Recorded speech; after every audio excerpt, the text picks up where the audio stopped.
Hello, everyone, and welcome to today's LexPoll webinar, Integrating Drones into Modern Policing Strategies. We're going to be getting started in just a moment or so. We've got a fantastic panel for you here today. First of all, we want to thank our sponsors for today's webinar, BRINC. They've been a fantastic partner in getting today's webinar together, so we do appreciate their sponsorship of today's event. You can also see down in one of the windows there a link to check out their website. All right, we've got a really great panel here with us today. Our moderator today is going to be Don Redmond, and Don is a retired Chula Vista police captain who has over 25 years of law enforcement experience and now works for BRINC Drones as the Vice President of Advanced Public Safety Projects. In this role, Don is focused on building future capabilities to help public safety save lives and effectively integrate UAS technologies into communities around the world. Also with us today is Lieutenant Abram Ayana, who is the commander of the Brookhaven, Georgia Police Department Office of Professional Standards and Special Projects. In this role, he manages the department's internal affairs, backgrounds, and hiring, community engagement, and technology initiatives. Eric Lane is also with us today, and Eric is a police captain with 23-year tenure at the Hawthorne Police Department in California. Eric has managed responsibilities across patrol investigations, traffic enforcement, SWAT, community affairs, and the narcotics division. Sergeant Brian Mullins began his law enforcement career in 2012, and over the last 12 years, Sergeant Mullins has worked with the Forsyth County Sheriff's Office. During his time with the agency, he has worked in various divisions, including patrol, civil, sex offender registry, and is currently the drone team commander. And with that, I'm going to turn the presentation over to our panel here, and our moderator, Don Redmond, is going to kick things off. Welcome, everybody. Thank you, Steve. Appreciate it. We're very excited here to start this webinar. We have three fantastic presenters here. I've known all three of these gentlemen for a number of years now. They're very future oriented. Their programs throughout are probably one of the most advanced throughout the country. And we're excited to hear how they've developed their program and where they are and where they're going to be taking their programs in the future. But we're going to start first by doing a little poll question here. Want to know kind of where the audience is with your program. So if you could quickly click on one of those, just so the panel has an idea of kind of what you want to gain out of this presentation. And we'll give it a few minutes here to let everybody click on it. All right, looks good here. So it looks like the majority are just starting their program, and a third is really utilizing drones regularly, and then about 10% have really robust programs. So that's great information. We're going to move on to our panel now. And first up is Lieutenant Abram Ayana. I've known Abram for a number of years. He came to Chula Vista to see how Chula Vista was running our drone program. Spent, was it 1 week or 2 weeks? It was a week. Abram? It was a week, but he couldn't get a second week out of him. Yeah, so he spent a week in San Diego. He was very, very fortunate in that he got the opportunity. And tell us about your program, Abram. Yeah, so we launched our drone program back in 2021 is when we took our first flight. As you may remember, back in late 2020, I came to Chula Vista after we got our council's approval to launch a drone first responder program. And so a little bit about Brookhaven. Brookhaven is a bedroom community of Atlanta. We're approximately a little bit over 12 square miles, 60,000 residents in DeKalb County, Georgia, which is one of the core metro Atlanta counties. Our police department is relatively young. We commenced our operations as a police department in July of 2013. Back when we started, we had a head count right around in the 50 range, and now we've grown to 93 full-time sworn officers. And so when we first started our police department, we didn't have a drone program. We primarily relied on the county police department for aerial support. And we found very quickly, right around year 3 or 4, that there was a need for us to source our own aerial assets. When we began doing the research for it, our city is located, like I said, in metropolitan Atlanta, directly adjacent to the Peachtree DeKalb Airport, which is the busiest general aviation airport in the southeastern United States. And when I say next to it, I mean literally next to it. Our city is literally right at the end of the runways. And so that presented a big challenge for us. And when I went to the chief of police at the time and said, I want to start a drone program, I needed something tactical, something so if somebody bailed on us, we could get out and utilize the drone to apprehend them. And it wasn't until someone showed me a YouTube video of a successful apprehension that the Chula Vista Police Department had as it relates to drone first responder that really got the wheels a churning about what DFR was. And so I immediately said, that's pretty cool, but they'll never give us the money to do that.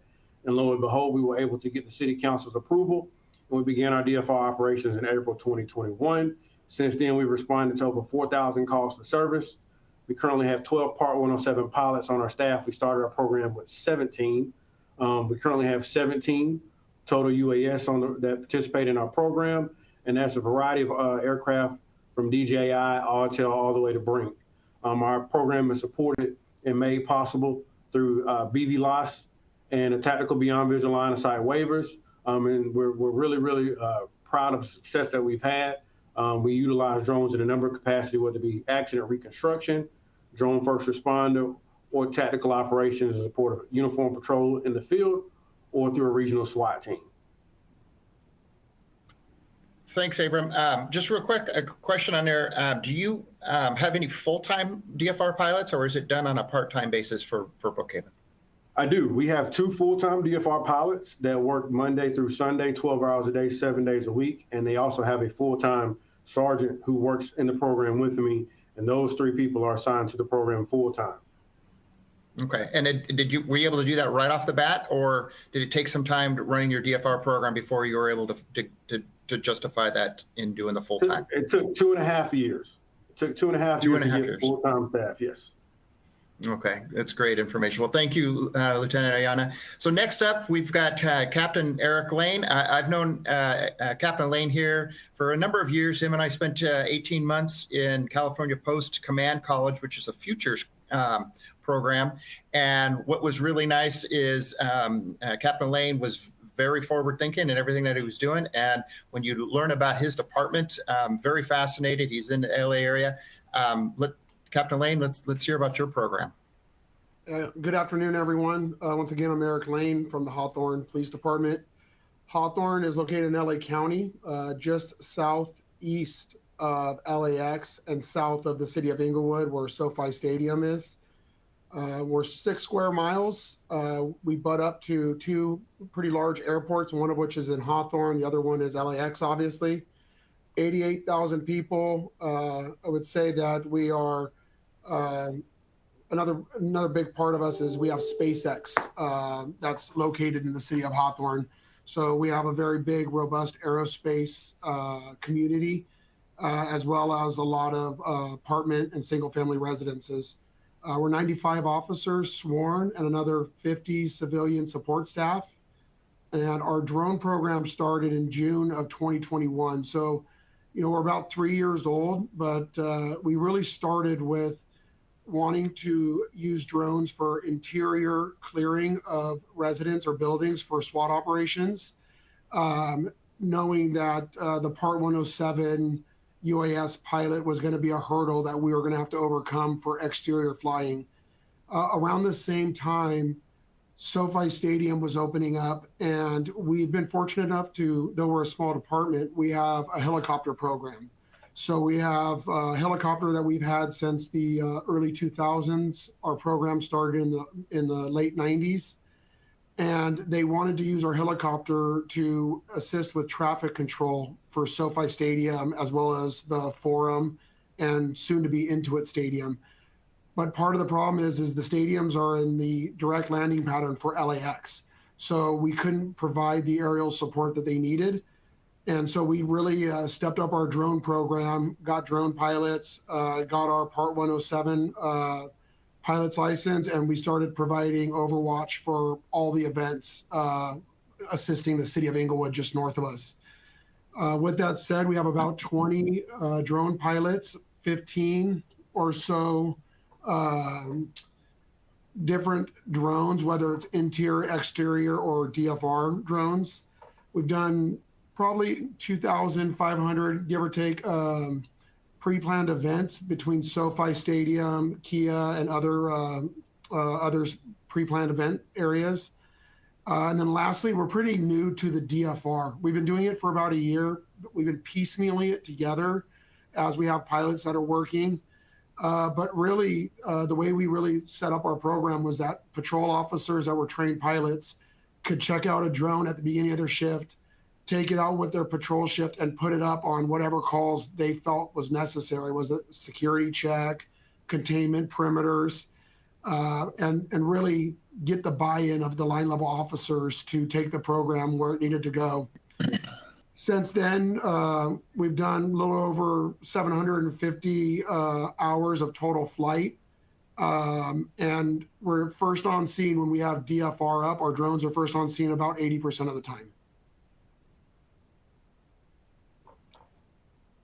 Thank you, Captain Lane. A question, your agency is a little bit different in that you actually have helicopters still, one of the few agencies in the country. It's very rare, and you have a drone program. Do you see your agency transitioning more towards drones, or do you still have a helicopter program just as robust as you did before drones were introduced? Yeah, so a large part of our organization is culture and what our culture is. And so having an air program is part of our culture. So we will maintain an air program. However, I mean, the cost of air programs are expensive. Fuel, maintenance, upgrading your equipment, pilots. So I personally feel we're going to switch more towards drones for patrol calls for service as time goes on. And we'll probably get more in depth into drones and then use our helicopter or aerial platforms for, long-term narcotic surveillance, criminal apprehension that are outside of our boundaries where we can't go with drones at this point. Okay, great information. Thank you very much. So next up is Sergeant Mullins with Forsyth County. Just like Abram, I met Brian a few years back when he's got a very forward-thinking sheriff also. One of the first sheriffs really in the country that has really embraced the use of drones, and really specifically to DFR, really a strong advocate, which makes, I'm sure it makes your job a little bit easier, Brian, when you're out there advocating for drones. So tell us about your program. Yes, thank you, Don. Good afternoon, everybody. We are here in Forsyth County, North Carolina. There is a Forsyth County, Georgia, which we get confused with sometimes, but we are in North Carolina. Our county has over 300,000 residents. Sheriff Bobby Kimbrough has been in office since 2018, so he's in his second term now. But as Don said, he is very forward-thinking. He's a visionary, and from day one, he's really been all about drones. He is retired from the federal government with the DEA, so he's very much about using technology to further our goal of serving the citizens of the county, making our jobs safer and easier in some aspects. But our drone program started actually before he came into office with just me and one small drone. That was about 6+ years ago, and I was working patrol at that time, and we just utilized the drone whenever we could, and I became an on-call person for some event that may need a drone. And then since then, we've been able to grow our team to 11 pilots, including myself. There's one that's not pictured here because he's currently working undercover in narcotics and can't be pictured, but that's the rest of our team minus that one individual. Most of these people have other full-time positions, and they're on the drone team on a voluntary basis. Now we have been able to grow our fleet of drones where almost everyone has a drone issued to them. And we have tried to take extra steps to make sure that the drone is actually can be utilized as to its fullest potential out in the field, like the ones that are on patrol, or if they have a county issued vehicle, which most of them do. We go to the step of getting an inverter installed in their car so that if there's an extended incident where the drone needs to stay in the air for an extended period of time, they're able to recharge the batteries on site and maintain a presence in the air. So it's been very good. As Don mentioned, our sheriff is very forward thinking, and he has been pushing me really from day one to further this team, and let's get out there and grow it. And just recently, we have launched into a partnership with Duke University in a research study. So probably later this year, we're going to begin a research study with Duke here at our DFR operation, where we're going to deliver an AED to cardiac patients within our flight area. So we're excited about that. There's big things happening here, and we're excited to see what the future holds. Thanks, Sergeant Mullins. Piggybacking off of what you just said with the AED delivery, because I know with DFR, we think about, you know, crime fighting as a tool, but this is a truly life-saving tool. How did that connection happen with Duke University? Did they seek you out, or was it your sheriff or you that sought them out? I don't really know how that originated. I think they got wind of our drone program, and they're, you know, obviously just less than 2 hours east of us here. And they knew that we had a pretty robust drone program, so they partnered. They named us in a grant with the American Heart Association, and the grant got approval. And so we are one of the test sites. Another test site is going to be James City County in Virginia, and they have a drone program, but they're a little bit behind where we are as far as operational. But yeah, it's going to be a big experiment to see how it works and if it's effective. And they plan on, if it is shown to be effective in research, replicating that in other parts of the country. Great. Looking forward to seeing how that plays out. Well, thank you. So that's our panel. So we're going to start really with kind of the first question. I'm going to kick this over to Captain Lane with this. If the panelists can kind of talk about the challenges, obstacles, and considerations when starting or expanding your UAS program. Really, the majority of the attendees are in that beginning phase of their UAS program. So if you guys can kind of talk about the hurdles, you know, maybe your successes and how you got to where you're at with today. Absolutely. So I already mentioned it as our culture. So one of the things internally we had to do was we had young officers that had flown drones. They were technology savvy, and they wanted to be part of the drone program. However, some of our senior officers or officers that were used to the culture of our helicopter felt that there would be, mission creep from drones into the helicopter program. And does this mean we're going to get rid of our helicopter? Does this mean that we're going to get added more work? What's the expectation of the drone pilots? So part of it is having a clear understanding of where you want to go and start small and explain the way that where you want to end up. So for us, at first, it was officers in the field being able to deploy the drone as needed on the call that was needed, that they felt it could be used for. To show those wins for the officers that maybe had some suspect feel about how this was going to look.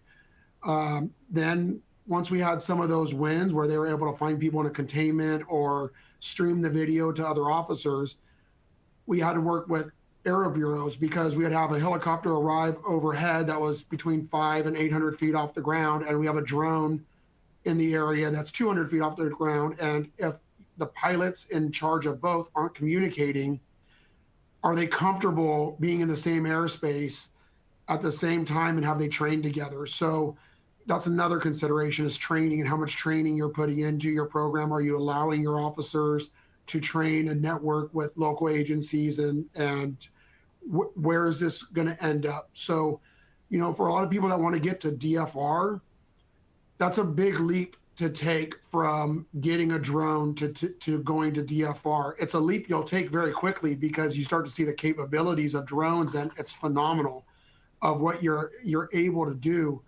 But sometimes having a clear mission and getting some wins underneath you to move to the next step is the best place to start. So whether it's interior, exterior, pre-planned events, and having successful missions where people feel that they understand the drone and you can share those experiences, will take your program much further very fast.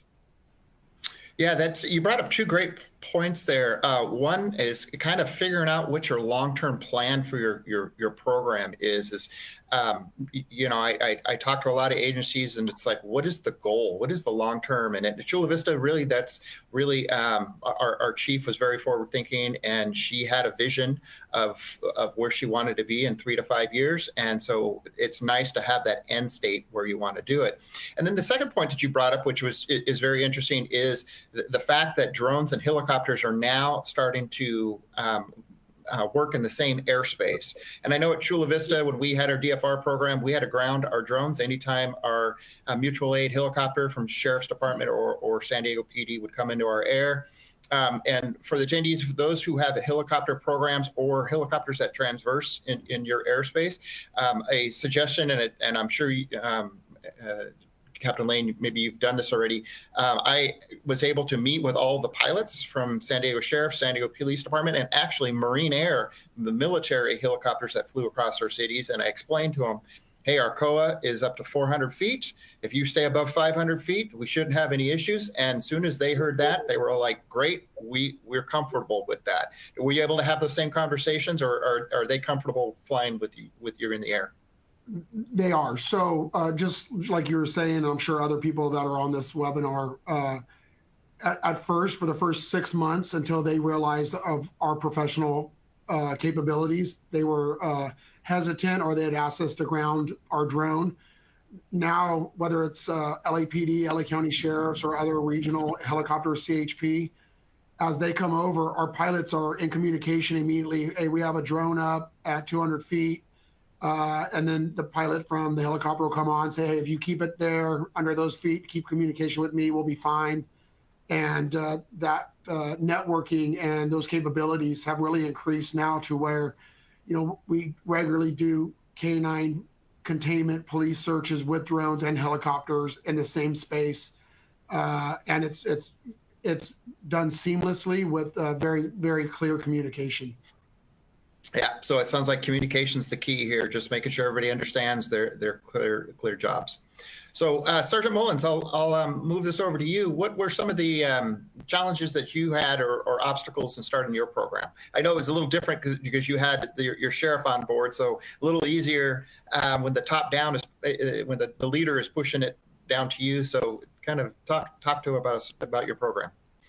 Yeah, it is a little easier, especially when the top is all for the technology, but it still was a little bit of push to get people that have the money to be willing to spend it on this technology. And we actually, similar to Captain Lane, we had a real win with one of our drones. I have to say that I'd like to think that I'm that good, but I was just that lucky one night that we had an incident where it was a SWAT call out. It was a barricaded person who was in crisis, and just so happened this person was a SWAT operator from another agency.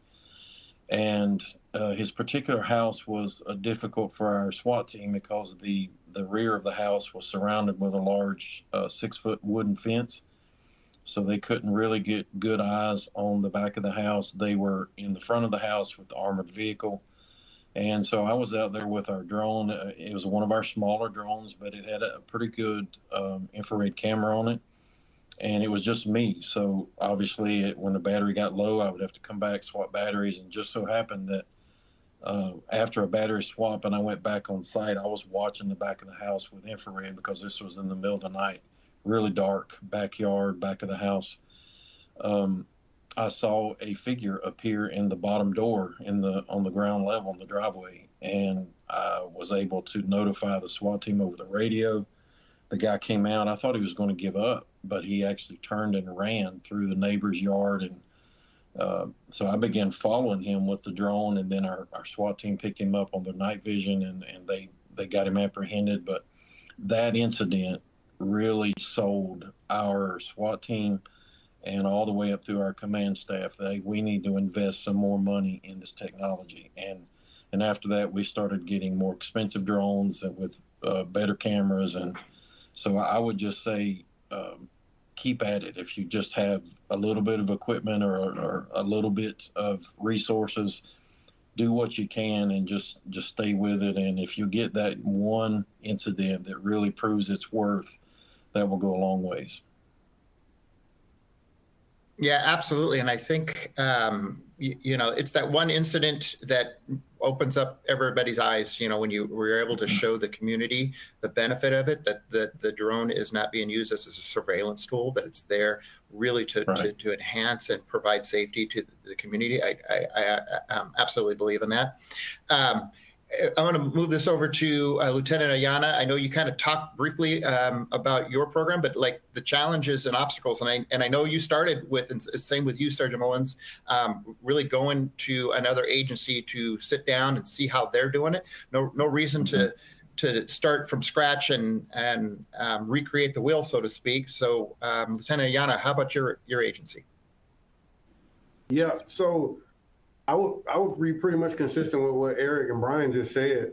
Funding and personnel are going to be the two biggest challenges that you face when starting a drone program, particularly a DFR program. I would tell anybody who asked that we didn't start our drone program with the DFR in mind.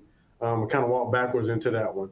But that has been the baby, and that has been the priority to this day, and that is the priority. And everybody keeps talking about that one incident where it really showed to be worth this weight in gold. And for us, that was an incident a couple of years ago where some violent criminals came down from Charlotte, North Carolina. They passed one of our LPRs. We got about 150 ALPRs in Brookhaven. They passed one. We get an ALPR alert that this vehicle was wanted in a violent armed robbery and shooting up in Charlotte that morning, and they came to Brookhaven.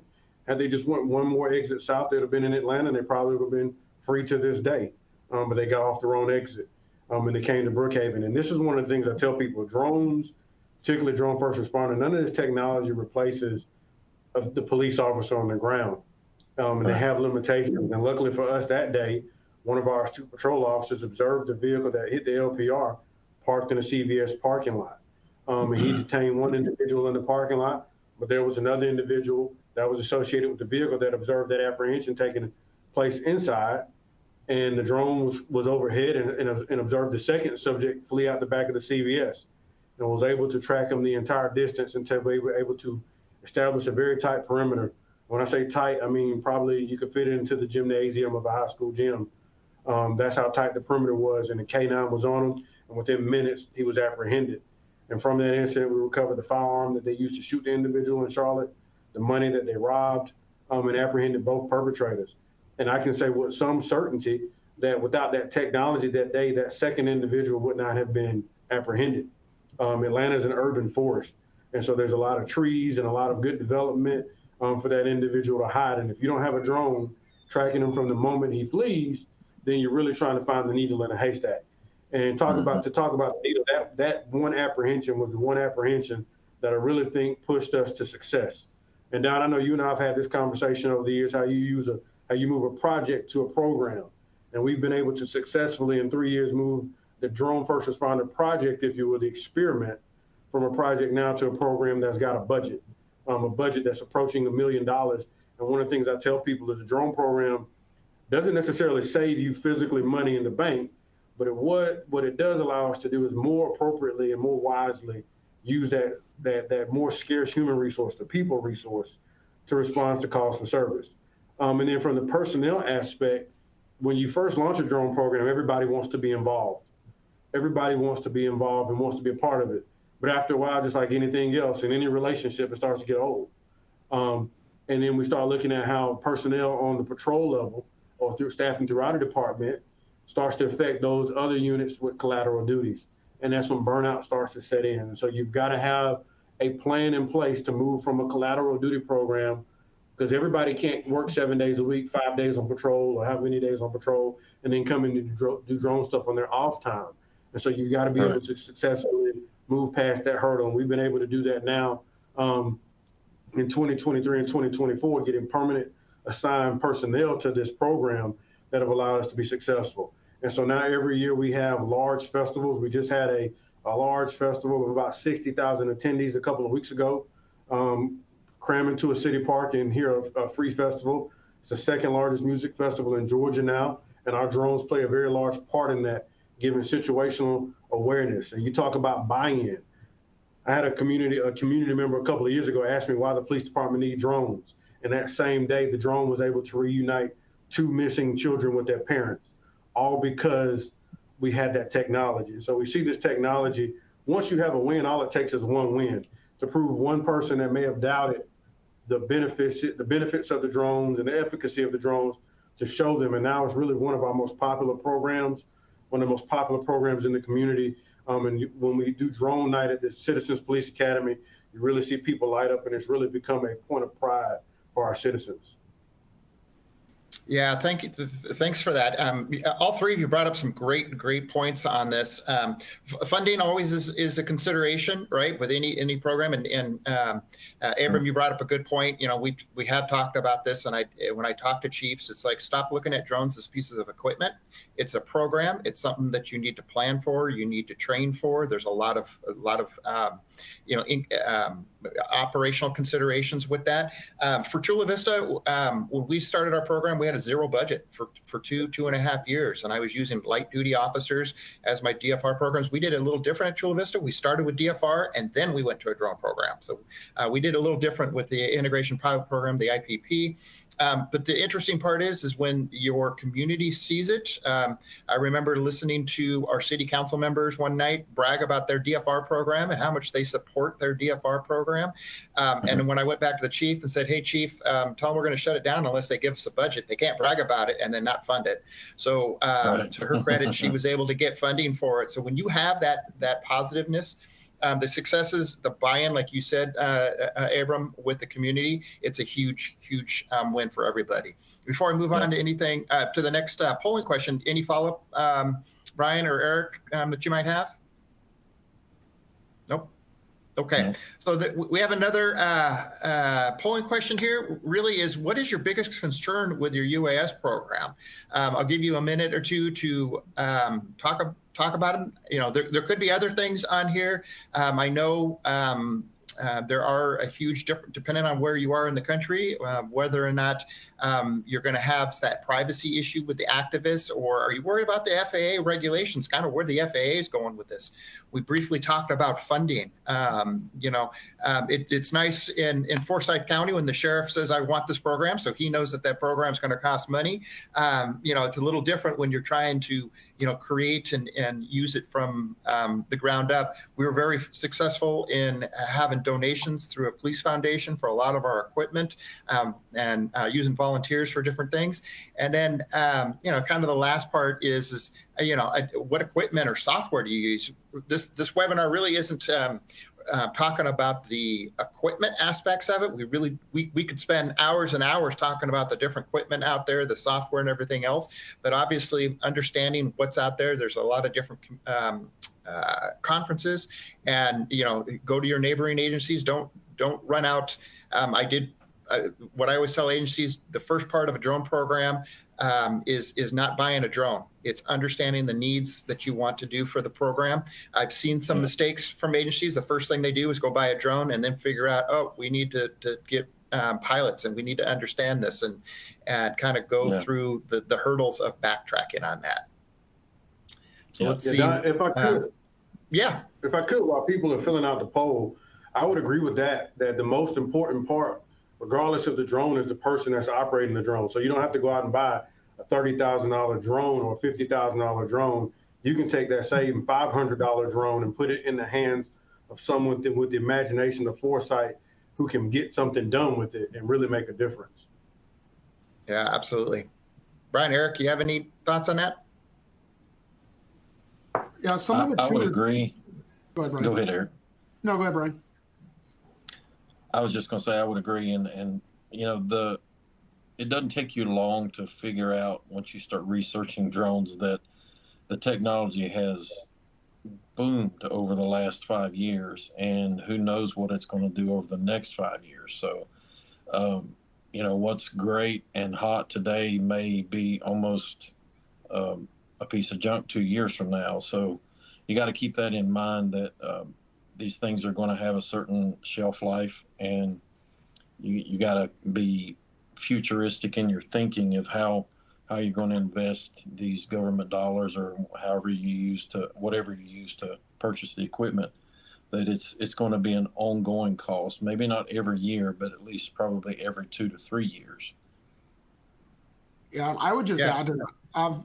I've literally made every mistake you can make before getting to our point now. I mean, impulse control problems right here. I bought every drone that we could buy, and then now I'm in the process of trying to downgrade drones because we don't need them. So if you're looking at what not to do, hit me up in the chat box, and I'll save you a lot of time and a lot of money.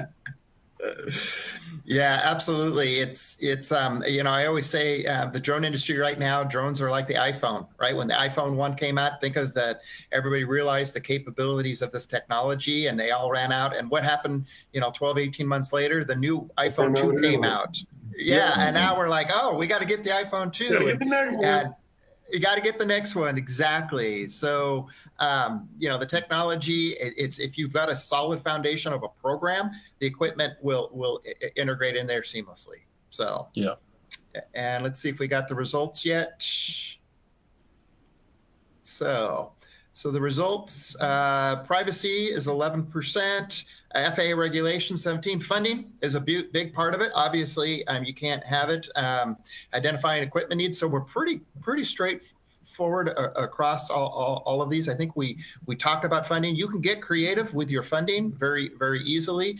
What I found at Chula Vista, people like to donate for canines and drones. I'm not sure why, but that always was a program. And if you bring your drones out to any community event, that's always a big success there. So next topic is, how do you define success in your UAS program? And I'm going to start with you, Sergeant Mullins. Like, how do you go to your sheriff and say, hey, I think we're successful here?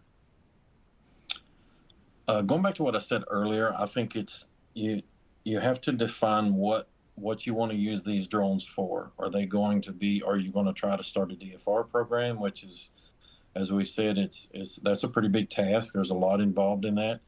We started ours in October of 2022, but before that, we had our mobile units up and going. And I think you have to get, it's an uphill climb a little bit. You have to get an agency buy-in. You have to get it from the patrol officers, like we have a high-risk warrant team, and now they call us pretty frequently because they want to be able to get eyes on a place that they're not able to drive up by and do surveillance on, looking for some high-risk warrant person. So there's a whole lot that goes into this, but I think it really needs to start on the street level, showing the patrol officers the benefit of drones and being able to get an eye on a scene prior to them having to go there. Unfortunately, just yesterday, 2 of our deputies here in Forsyth County got involved in an officer-involved shooting with a suspicious person call. Just within moments of arriving, there were shots being fired. Our deputies are okay, and the guys in the hospital, but I think that would be the ground level of getting that buy-in from patrol, of showing them the benefit. And then if you have these specialized teams like gang units or high-risk warrant teams, obviously your tactical teams, just showing them the benefit so that on a ground level, there is a desire and there's a need to see how this technology can help them. And then fortunately here, from the top down, he's all about drones, our sheriff is. But it's really good if you can get it at the ground level and it starts working its way up. I would say that is a great success. Great. How about you, Lieutenant Ayana Abram? How do you define success for your program? So a couple of different metrics. The first one is our response time. And that's the biggest thing for our police department, is response time, not just for drones, but for our ground units. And so we average a response time in under 90 seconds over 97% of the time. And so if I can tell any one of my citizens with confidence, if in the areas that we cover with our drone first responder, that we can have a drone over their emergency within 90 seconds, 97% of the time, that's a win. Another big success for us, regardless of the discipline, whether it be from a DFR to an accident reconstruction standpoint, here in the state of Georgia, we have this thing called the Time Task Force. And they've got an equation that says that every number of minutes that a road is closed, this number of millions of dollars is lost from the local economy. And so if we can take a road closure from an hour and a half from a fatal or serious injury collision and make it 15 to 20 minutes by virtue of using a drone to map it, then we've won there. And then you take it to a tactical situation. How many times in law enforcement have we been on a barricade or some SWAT standoff that's lasted 4 to 8 hours and then the house been empty? Now with drones, the SWAT team has a tool that they can go in and say, hey, with definitiveness, that there's not anybody in that house. And so they haven't gassed the house, wasted gas munitions. We haven't, destroyed someone's home. We haven't spent thousands of dollars in taxpayer overtime funds on sitting on an empty house. And so that's a win. Much less, we don't have to put lives in danger going into a structure with unknowns because we've taken a robot or use robotics to make it safe. So that's a win. And then the coup de grace is that day you catch a bad guy, whether it be with DFR or just like my city. My entire city isn't covered by a drone first responder. So there are going to be times right next to the airport where somebody's running from us and we've got to drive a drone over there and launch it. If we can do that and still make an apprehension, which we've done successfully, then that's a success. And so it's not just any one thing that makes the drone program successful. If we can take it in all the different disciplines that we deploy them in and be successful in each one of those, then we consider them to be a success. Yeah. Outstanding. Yeah, I totally agree with that. Captain Lane, what do you think? So, we have internal and external, metrics. So internal is for us that our officers are asking for it. Can you put the drone up? That we're, finding the suspects or advising officers where to go, shrinking down containments, trying to expedite the searching for people, trying to limit our time of having road closures. The other is external. So for us, it's educating the public, showing them that it's, not as much about Big Brother as it is about being able to inconvenience the community less by being in an area for less time, or de-escalation. If that call doesn't need a police officer to respond and a drone can clear that call, you just limited the law enforcement civilian interaction and hopefully reduce the likelihood for use of force or a citizen complaint. So, externally it's de-escalation, which they're great tools for that. Internally, it's, capturing the outstanding suspect, finding the evidence, presenting a good case for the court system, and really trying to reduce the call volume for officers so they feel that this technology is providing them a resource that isn't just creating more work for them. Yeah. Yeah, outstanding. I mean, you all have said quite a bit. So, I mean, first and foremost, the buy-in. I know Abram, Brian, both you said this. I know in Chula Vista, I knew our program was successful when I was hearing on the radio the police officers responding to calls asking if the UAS was en route, if we could get a drone en route also, that they see that as a life-saving tool. And then, Abram, you brought up response times, right? Response times are huge. If you can get there in 90 seconds, and in that kind of to Eric's point of you're capturing crimes in progress, and now the district attorney's getting these videos of these crimes in progress. It's hard for suspects and subjects to argue that wasn't them. Clearing calls. I know Chula Vista is hovering around 25% of calls when they can send a drone out there via drone as a first responder. And at Brian, Abram, I think you guys are getting approximately that much also, showing when you're short in manpower, you show the value to it as being very, very successful. And then finally, the de-escalation. That's the kind of the catchphrase in the community, right? How are we reimagining how police departments are responding to, calls for service, and reimagining that? And it's all through de-escalation. Hey, when you can clear a call without sending an officer who is going to interact and potentially escalate a situation, it's going to be huge for the community. Did I miss anything on there? Any follow-up? You're all good? So let's go to the kind of the last question here is you guys all have a crystal ball, right? You've been running pretty robust programs. You're building out your program.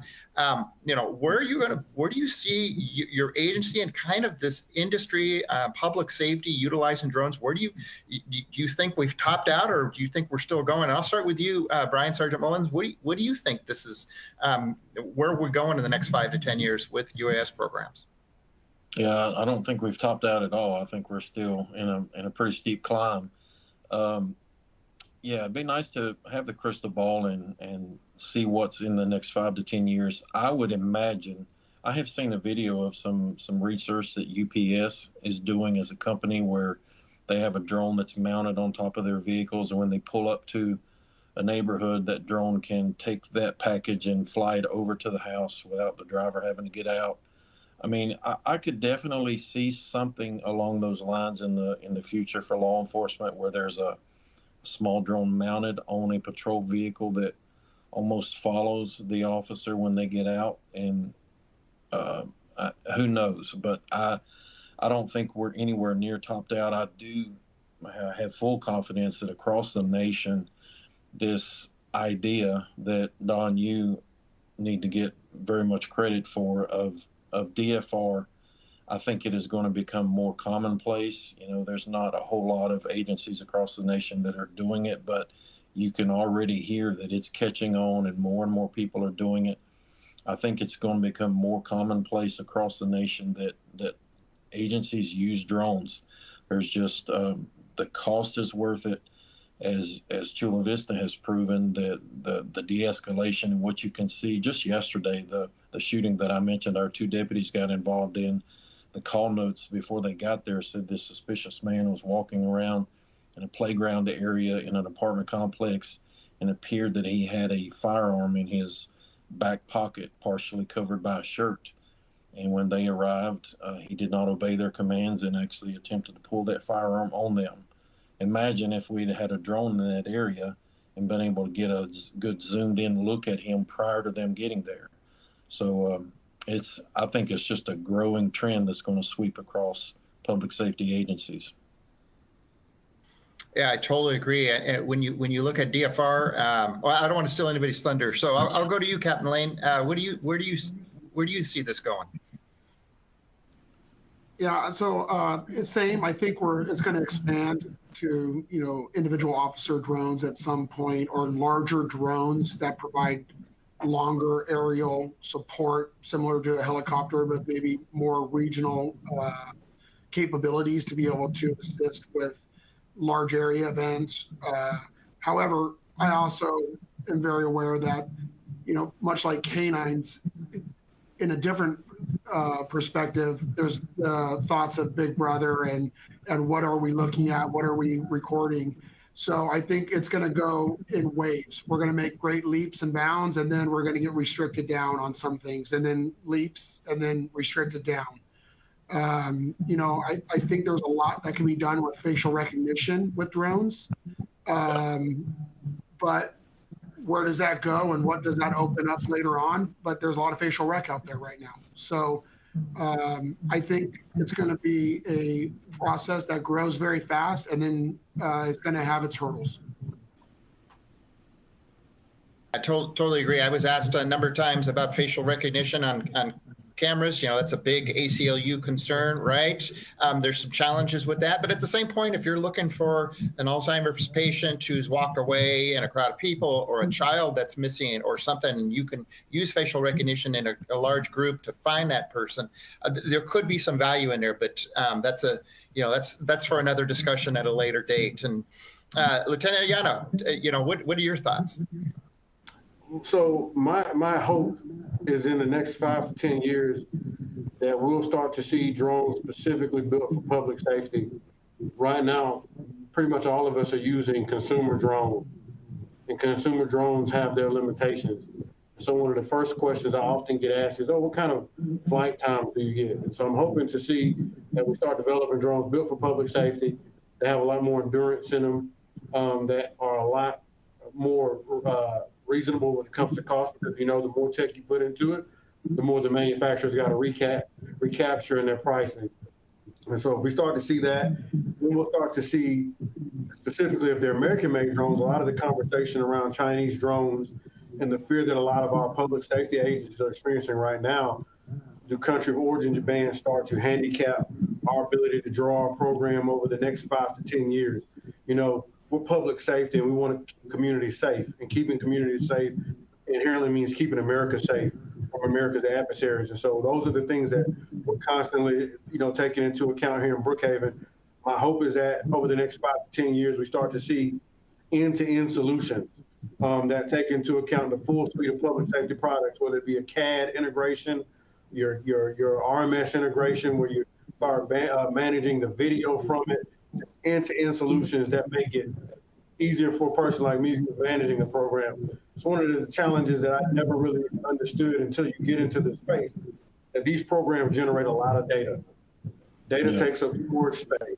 And how do you manage those things? How do you get the data on the shelf that it needs to be on with the right classification? And right now we're doing a lot of those things manually. Hopefully over the next 5 to 10 years, we have a system that's automated, and there won't be a need for BVLOS waivers and a waiver for this and a waiver for that, to where 24/7, 365, and even in inclement weather, and twice on Sundays, public safety officers across the United States don't have to ask, is the UAS available? The UAS is a part of the culture of public safety, as the radio is on their belt and as the blue light is on the top of their car. So that's my hope, and that's my vision for public safety UAS operations. That is not those agencies that are leading on the leading edge that get to adapt the operation and get to adapt these programs, that every agency in the country, from the LAPDs and the NYPDs all the way down to the rural agency with 5 or 10 officers, has this capability, because it is truly life-saving. Yeah, absolutely. I mean, great points there.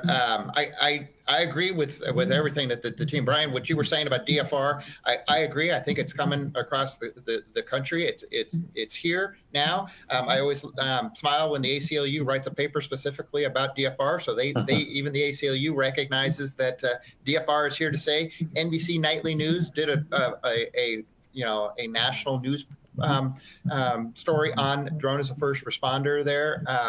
And it's amazing where you look at it. I agree with what you were saying, Abram, that UAS programs are going to be integrated completely within the operations of your agency. Captain Lane, you're already seeing that, like it's being utilized not just with the operations, but with the helicopter aspect of that. So I know we're coming close here, so we want to give it a few minutes here for if there's any questions. I know there's some in there. Steve, are there some questions in the chat there? Yes, indeed, Don. Thank you very much, panel. A lot of great information. We got time to squeeze a couple quick questions in here for you. So first question here for you. When developing a drone program and starting with a small pilot program, what are some examples of deliverables so the program can move from pilot to permanent? Do one of you want to take that? I think Abram touched on that pretty well at one point. You want to just piggyback on that, Abram? How you?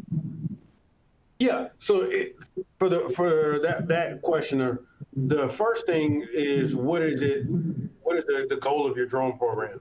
And I would tell anybody when we started our drone program, we had a mission and we had a vision. And each discipline for drones has a specific function. And so if your drone program is specifically to support tactical operations, then the deliverable for that is to start tracking how long the average standoff for tactical operation lasts now that you have that capability. What you'll see is probably going to decrease to about 20% of what it once was, just simply because you now have a tool that doesn't put people in harm's way. It doesn't escalate the situation. Oftentimes it de-escalates. The same thing with if you want to develop a drone program to reconstruct traffic accidents. You start looking at how long the average roadway closure is compared to if you had to bring out a total station. And that is literally money back into the local economy. So all those deliverables look different. For us in Brookhaven, for our drone first responders, hey, what is our response time and how often are we getting on scene before the patrol units? And one of the things I'll leave everybody with is that your metrics are going to look different from my metrics in Brookhaven. Our metrics in Brookhaven look different from the metrics in Chula Vista. Chula Vista is roughly 4 to 5 times the size of Brookhaven. They have a lot more criminals, so they're going to have a lot more criminal apprehensions. And so if you judge your success of your drone program with compared to somebody else, then you're guaranteed to be disappointed. So make sure that you decide what and discern what metrics are important to you. And for us, we've determined that it's response time that's important to us from a drone first responder perspective, from a tactical operational perspective, how long it takes for us to return those tactical units to their normal service.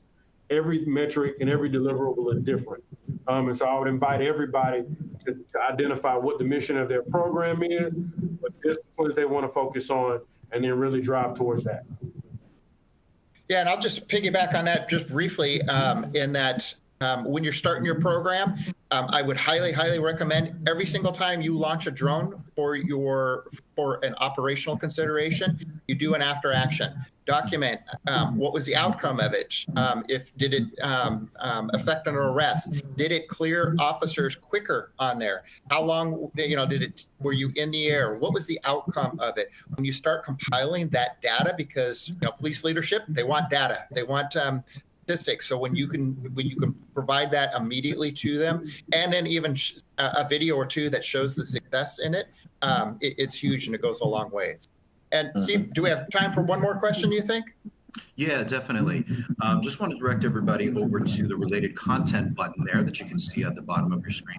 BRINC was very kind enough to provide us with some handouts and some links over there if you want to check further information at the screen. But it is on the content button at the bottom of your screen. Time to squeeze a couple, one or two more in here. This question here for you, panel. Do any of your programs utilize autonomous operations, or are they all piloted operations?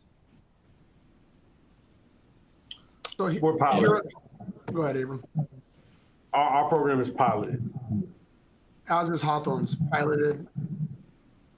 Our DFR operation, it's the initial response flight is autonomous, and then once the drone arrives, the software that we use gives myself as a remote pilot control over the aircraft and the camera, and also the rooftop pilot has control as well. But the actual flights to and from are autonomous.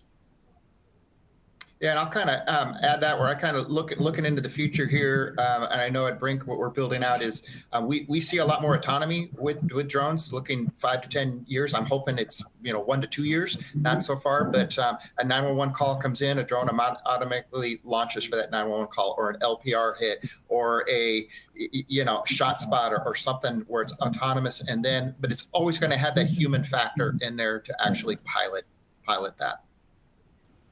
Okay, thank you. Well, we've got one more quick question here because I think this one is really important here. So panel, the question is, what is the best method to get an administration to buy into the value of a drone program when they currently see them as overglorified toys? So I'll tell you, here at Hawthorne, we have a slight version of that. We're known for technology-based department, innovative department. We start a lot of programs here. We were slow to go on the drones.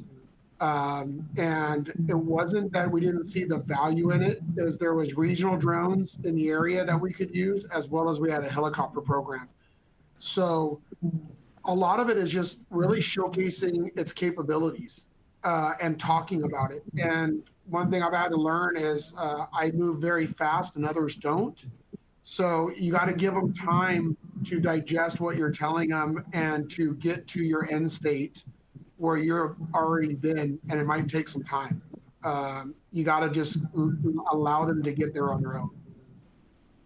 Yeah. Okay.